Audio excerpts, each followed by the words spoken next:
buongiorno, sono Marco Targhetta dall'Argentina, di origine trevigiano. Lavoro all'associazionismo come volontario da tanti anni ormai. Adesso faccio il consultore dal CAVA, del Comitato delle Associazioni Venete dell'Argentina, dove anche faccio il tesoriere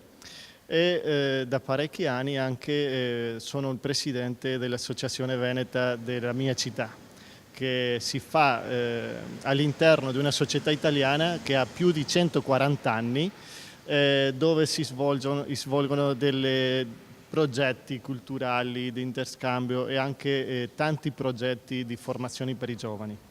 C'è qualche progettualità specifica per il 2017 o ormai per il 2018? Allora, abbiamo un contatto molto particolare con l'università della mia città e abbiamo fatto dei progetti per sviluppare dei corsi di formazione all'interno dell'università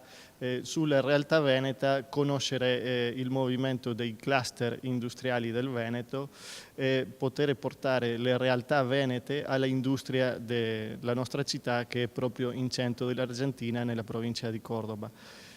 Allora, su questo punto pensiamo che lo sviluppo imprenditoriale